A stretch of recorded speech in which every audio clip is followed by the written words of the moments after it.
here, saying that God is the solution for suffering, for the problem of suffering. What's up there, Cosmos? Hello. Hi. Hello.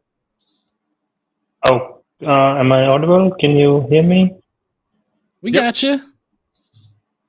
Oh, hi, Forrest. Hi, John. Hello. Hi. So what you want to talk about? How are you guys? I think we've spoken before, haven't we?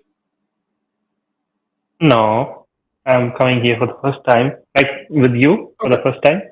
I've talked to, I think, Promise before, but not to you guys. Okay, cool. I could have sworn. Yeah. But that's fine. Are we on speakerphone? Because it's real echoey.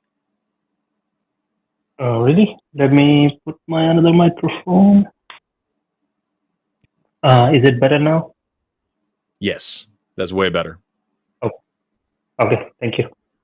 Yep. Yeah, I wanted to talk about the idea of God and the idea of suffering and all that stuff related to that. Yeah, that's what I wanted to talk about. Sure. Okay. Why don't you start off like with whatever you're saying, or whatever you're arguing for, that is. Yeah, so I would like to know from you guys that what will make you believe that God exists? Good evidence. Yeah, I would say the same thing. Good evidence to suggest that we should believe in God as opposed to not. Yeah, and then also I would point out just to make sure we nip this in the bud. Even if I believed that a God would exist, whether or not I worship that God or think that God is a good guy is a totally different question. I agree. But imagine, let's say, God comes in front of you guys, okay, and he says, "Look, here I am." Now, my question is, how far would you go to, like, accept your own senses that they are not defying you? Are we, man, John, do you want to start? Because I have a whole thing about this. And I was just talking for 20 minutes and I don't want to. Yeah, I know. So as far as like just some, like, so you're talking about, let me make sure I got the scenario correct. Random person appears in front of me. Maybe he poofs like a magician and he's like, "I am God, worship me." And you're asking me what evidence I would need in order to believe that he's actually God and not just some crazy lunatic? Is that what you're asking? No. I'm saying, I'm just trying to find out that what evidence is there for God. So in that respect, I am putting down this argument that imagine, because the best argument is that you see someone, right? That is the best argument. For example, if I ask you, are you talking to me?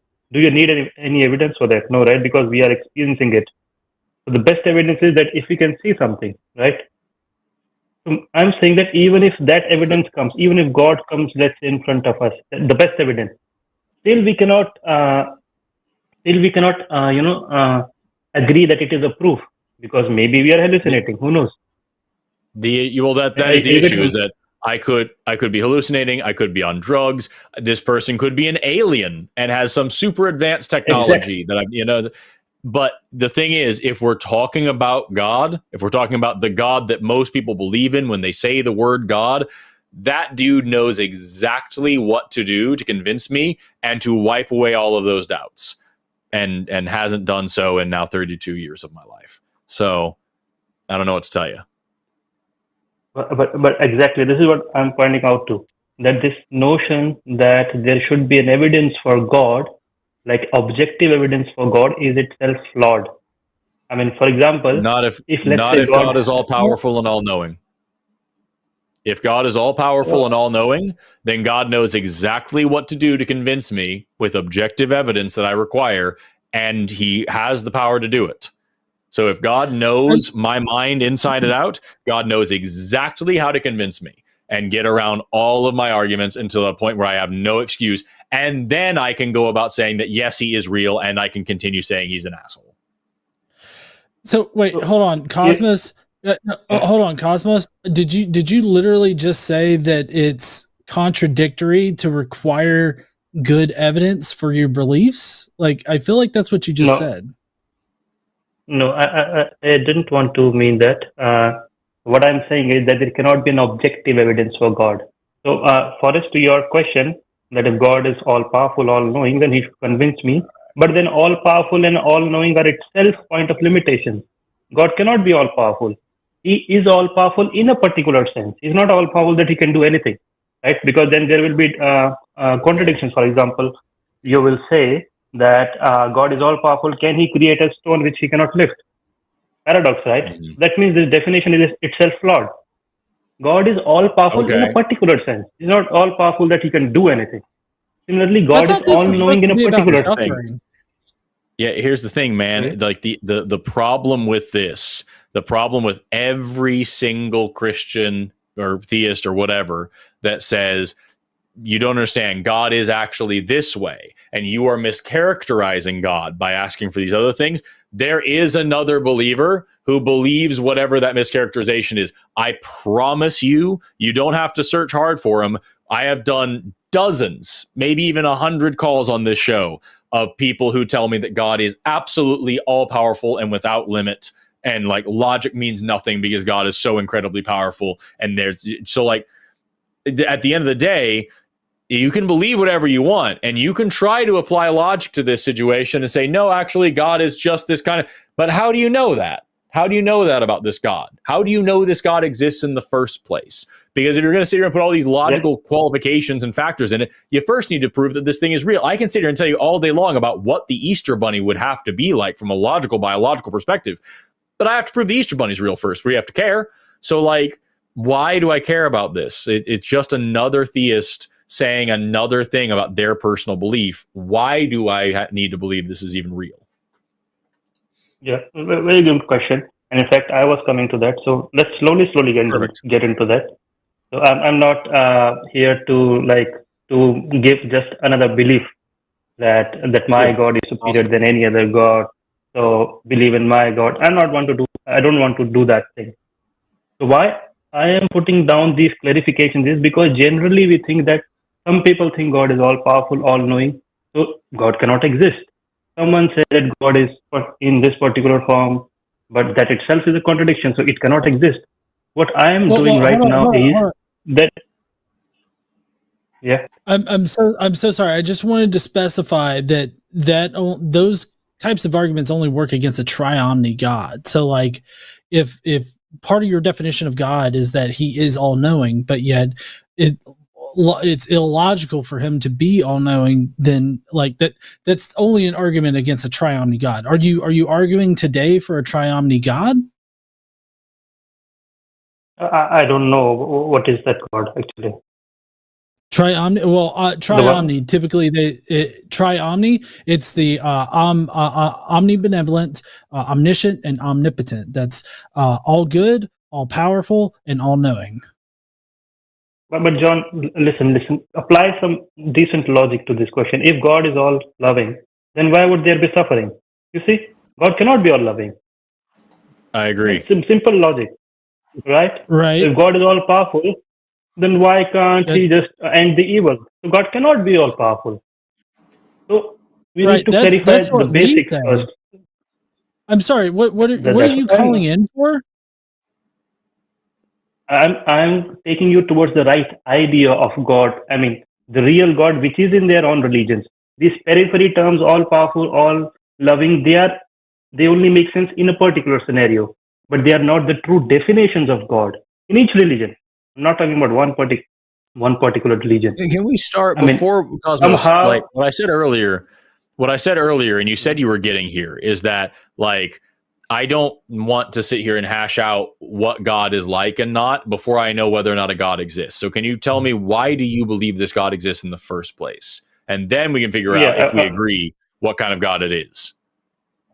Yeah, I was going there, but John interrupted, so I had to answer his question. Yeah, John's an asshole. Fuck John. Yeah, let's get back to it. No, he's a very nice person. So, yeah. So your question to what type of God I'm talking about? See, God is not a concept. I don't care. Sorry? Why do you believe God exists? Yeah. When I say why, when you ask why do you believe God exists, first you need to know what is God, right? Then you can say why No, this exists, I isn't mean, it? I guess I just don't want to get into like the details of like what Omni is and whether it's powerful or good or anything like just what is this thing and why do you believe it's real? Yeah. This is the next question. So what I am proposing here is, and what all religions propose, by the way, if you look at the core of each religion, not the periphery, but the core of each religion, what is God in itself? There is a simple definition to God, no complication. So God is existence, consciousness, infinity. That's it. Existence, consciousness, infinity. Let me elaborate on that. Those are Exist. different things. They are not different things. Let me come to these. So, but do you understand what I'm saying? Existence, consciousness, and infinity. What is infinity? I understand the Yeah. words that you just said. I don't understand Mhm. how those relate to a thing. Let me ask you a more direct question. When you say the word God, do you think that that is something that has a mind? No. Okay. No and yes, both. Does this Okay, Wait, when wait, you no say and the yes. word God, it's fine. Hmm. When you say the word God, when you're talking about God, is it something that can deliberately of its own free will do things? Yes and no, both. Oh, okay. Well, then fucking okay. So then it's everything forever, and it means nothing to me, and there's no reason to believe it's a thing. Let's move Yeah, on yeah. now It's to a why you God. believe it's real. Yeah. So that's what I was Because describing, but you again interrupted me. well, So because what you said yeah, made no sense, dude, and it still it doesn't. will I'm make just trying sense. to But get to the let's point. No, no, seriously, Cosmos, we're trying to get a grasp on what you're even fucking talking about with God here, and what we've come away with is that it's this very illogical definition of God. Both has a mind and can make decisions, and he cannot have a mind and make decisions. Like you literally cannot have your cake and eat it too. Okay, like you pick one or the other. That's as dichotomous as you can get. Either God has a mind and he can make decisions, or he doesn't and he can't. Which one fucking is it? okay. Let me answer this. Okay, Mm. with an analogy. So when I say yes or no, now let me explain why I said that. Okay, before I mean you guys built up the conclusion. Let me answer this. Imagine, let's say you go inside a dark room and you mistake a rope for a snake, right? Now, if I ask you, where did this snake come from? Isn't the ability to project the rope as a snake inherently lies in the rope itself? But did rope create a snake? No. But didn't the ability to project itself as a snake lie inherently in the rope? So, in one sense, it is the creator of the snake, but in another sense, it is not. You see what I'm saying? So, when we say No, God is, does he? I am I am legitimately trying to hear you out here. I'm really not being like dismissive. I really am trying to think about what you're saying, and it does not make any sense because at the end of the day, a rope is a rope. And if you mistaked it for a snake, the rope didn't do anything. The rope didn't convince you. Correct. You made a mistake. Right. And so like Right. if you're trying to relate that back to God having a mind, you're trying to relate that back to what John asked was how is it possible for God to have a mind and not have a mind at the same time? And you're saying, well, you can make mistakes. I don't understand the connection there. How is my ability to make a mistake an explanation for God having two illogically incompatible characteristics at the same time? You hit the very nice point. So they are seeming why they are appearing illogical because two of you are mixing two stands. So God has a mind from our perspective, but inherently He does not have a mind. For example, Okay, we saw a snake in well the rope then from that our is perspective, then that is but the rope answer. itself does The not. rope, if you ask me, is there a rope or a snake in the room? The correct answer Mhm. is there's a rope My misperception may be snake, but the actual answer is rope. And so when I asked you, when you use the word God, the thing you are talking about, whatever it is, does it have a mind? The answer is no. We can misperceive it as having a mind. We can misinterpret it. We can make a mistake, but the actual answer is just no. That's what I'm hearing. Is that correct? Is that what you are calling about? Yeah, that is correct. But note one thing here, that even after knowing that the rope is not a snake, still it will appear as a snake. The appearance will not go away, right? For example, it doesn't matter. Yes, it doesn't matter. But why do we say it is snake? Because it appears to us. Similarly, we say God is mind. God has a mind because it appears to us. But it doesn't matter. It cannot have a mind. That is a fallacy. Cosmos, I am asking you about the actual objective reality of the thing you're discussing. I'm not asking about how I can make a mistake about it. I'm asking you, what is it? So I don't care about how it can be misperceived. I'm asking you, what is it? So God is a thing that doesn't have a mind. I don't know anything else about it. I know that it's a thing that can't think. That's all I know so far. It can look like it can think, but it can't fucking think. So my next question was, can God do things by its own free will? And you said yes and no.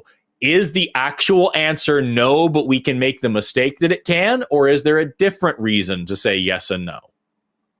No, exactly like that. From our perspective, it looks that there is doing. So God, but in actuality, there is no doing.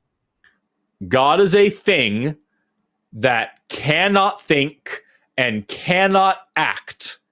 It is a rock. It's a thing that cannot think and it cannot act. It just is. It just exists. And it has no motion. It has no action. Is God tangible? So that's why the first attribute that I said, it is just is, existence. Okay? Is God tangible?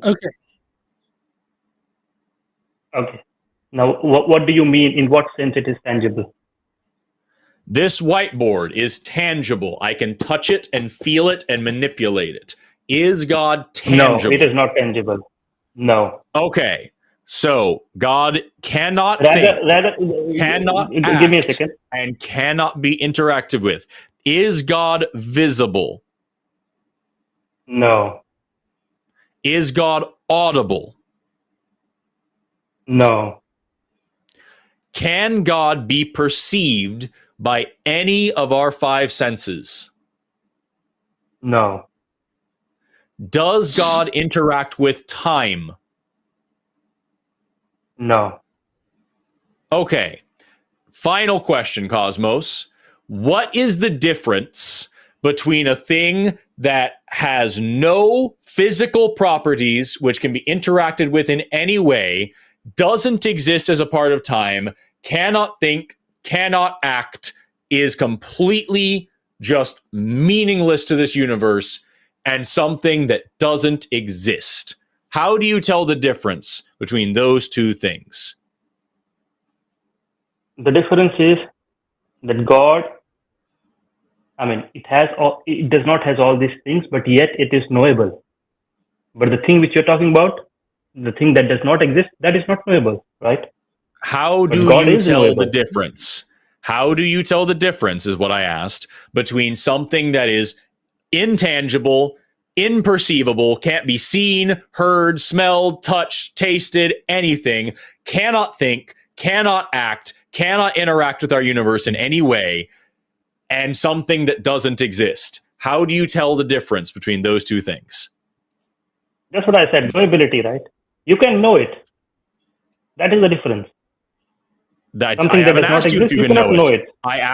I didn't ask you if you can know it. I asked, how do you tell the difference? How do you know it? By your own experience. That's what I said. But that experience is not the experience of the senses. Cosmos, you just said that it cannot be experienced. You said that I cannot interact with it in any way. Right. You cannot interact with it any way. I'm not talking about that experience. The experience, the insight. It's not an Fuck. experience of by You- five senses. No, okay, Cosmos. So earlier you said that you cannot perceive it in any kind of way, yet it is knowable. Yeah. How do you By the know five senses. By the something? five senses. Hold on. No, wait. What? By the- How do you? No. I just said you agreed that God cannot be perceived. How else do you perceive shit if not through your five fucking senses? Proprioception. Proprioception is not one of your five senses, but it's how you can tell where your body is in space. So you can tell where God is because your cerebellum fucking does it. Is what it is. I don't fucking know. Goddamn. I want you to answer, John, and then I'm going to ask you a different question, and we're gonna get right back to where we were. And I guarantee we're not going to get anywhere. No. But the thing here is that if I ask you, how do you know about yourself? Do you know about five senses? For example, if I take one by one, each sense is away. For example, if I take your eyes away, the ears away, nose, touch, everything away, would you still know that you exist? Yes, because cognito ergo sum, I think, therefore I am.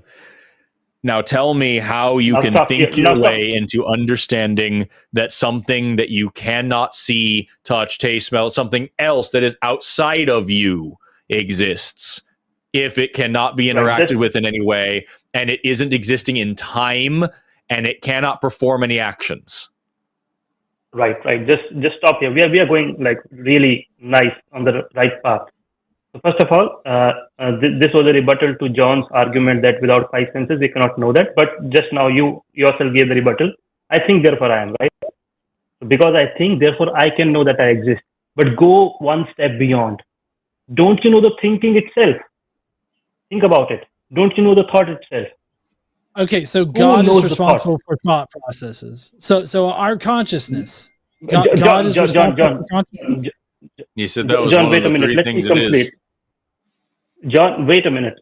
Let me complete, because you interrupt, then I'm not able to complete it. Then questions. Shut the fuck up, right? John.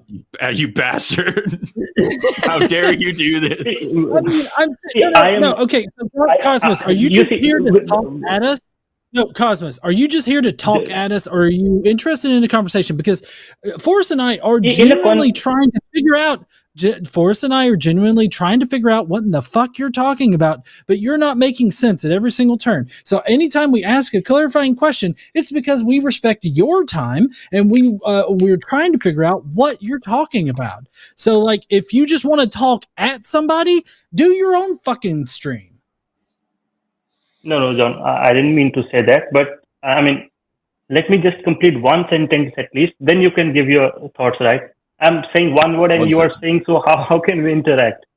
So at least one sentence, 2 sentences, then you can, one or 2 sentences at least. Here's the thing. Yeah, so I gave the definition in the very beginning: existence, consciousness, infinite. Existence and consciousness, you only came up to that, right? When I say that, how do you know that thought exists? This is because of consciousness. How do you know consciousness exists? Consciousness is self-evident. You cannot, if you put another consciousness, then it will become infinite regress. You see? So ultimately, can I now say a thing that I have a major? Can I now say the major fucking problem that I have? What you just said. Just so we're clear, my consciousness is self-evident to me. I know that I am thinking because I am experiencing it. I don't know that John is thinking, or that you are thinking, or that anybody else is thinking. That's the problem of hard solipsism. It is impossible to prove that the entire world isn't actually just a figment of my imagination, and my mind is the only thing that exists in the entire universe. That is a completely, unassailable thing. That is just an unfalsifiable claim. So my consciousness is self-evident to me, and I can ask where that comes from, but it doesn't tell me anything. All I know is that I exist.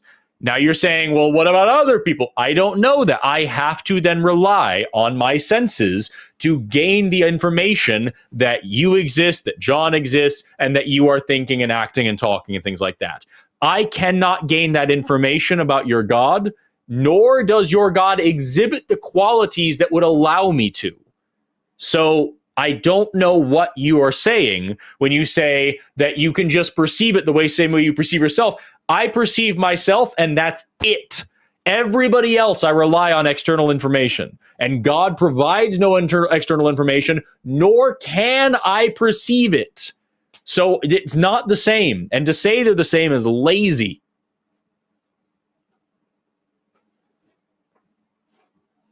Okay.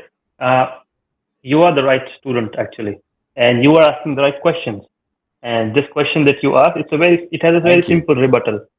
When you say my consciousness, what is my in your consciousness? Tell me. The one that's occurring in my brain. But brain is objective, right? I can see it. I can see it under a microscope. Can I see your consciousness? Consciousness is an emergent property of a complex central nervous system. So while it's not visible under a microscope, it is you can experience it, as an emergent property. What is the evidence that it is an emergent property? The fact that we can change brains and change consciousness. Cosmos, can you see the tide? Can you see the tide under a microscope? The tide, as in the water tides, or what? Yeah, the ocean. The ocean rises and falls twice a day. Can you see that with a microscope? I mean, I can just see it by standing there. Why do I need a microscope for that? Can you go capture some tide? Can you tell me what is the fundamental essence of the tide? What is tide made of? Tide is made of waters, right? No, water is water. Water's just a thing. What is the tide? I mean, you're saying the rising of the water and the going down of the water is known as tide. So the tide is an emergent property. Water, the shape of water molecules having one hydrogen and two oxygen makes them polar, which means they stick together, which means they're going to behave in a totally different way than a nonpolar molecule. That's an emergent property of the shape of the water molecule itself. Then you have a huge amount of those water molecules. Then you have differential pressures and temperatures on Earth, which is going to cause waving. You have the Earth spinning as well, kind of has some bulging going on. And you also have the gravity of the moon, which pulls the water here and in a reflexive way on the other side of the Earth as well. So you have this football-shaped bulging of water that spins around the Earth, and that causes the tide. So the tide is an emergent property of the shape of water molecules, the polarity of water molecules, the sheer number of water molecules in the ocean, the differential pressures and temperatures and winds and all these things, and also the gravity of the moon as opposed to the gravity of the Earth, and the rotation of the Earth and the orbit of the moon. All of those different pieces all come together to form the tide. And if you changed any one of those pieces, you would change the tide. And similarly, the consciousness that you're talking about is an emergent property of brains. If you change the brain, you change consciousness. That is the evidence for it, exactly as it is with the tide. So no, I don't believe you when you say there's something external to my brain that is a function of my consciousness, because I have demonstrable evidence that that isn't the case for anybody, me especially. It's just, no, that doesn't make any sense to me. Consciousness comes from brains. Okay. Do you have an example of any consciousness that exists outside of a brain? Let me provide a rebuttal for your argument that you just gave about the tides, and you will know what I'm saying. Okay. So you say the last tide, thing, man. We got one other caller left, and we've gotten nowhere in 28 minutes. So please let us know this last thing. Okay, if you really think that we got nowhere, then there is no point talking in, because I thought we are getting into something. And when you say that tides are emergent properties, the argument is flawed, because why? Shapes, if you say are inherent in water molecules, why would you say that?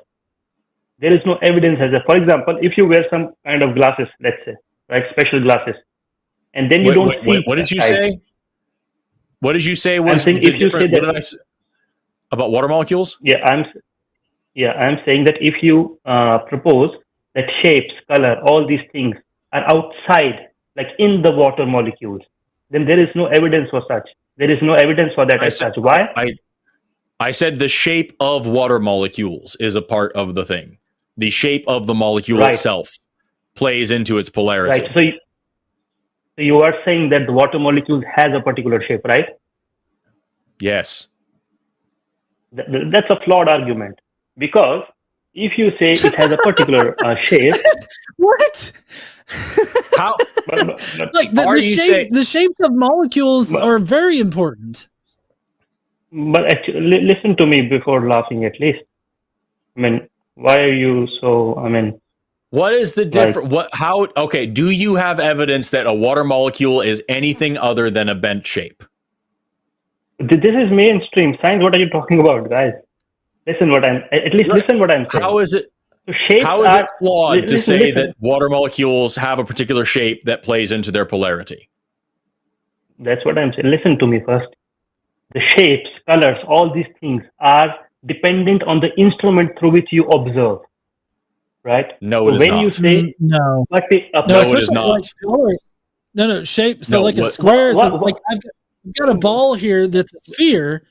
I'm viewing this. I'm just viewing it. It doesn't matter if I view it through water. It doesn't matter if I view it up in the air. It's still a sphere. Like I don't know what the fuck you're talking about. And especially if we're talking about molecules, Vesper theory.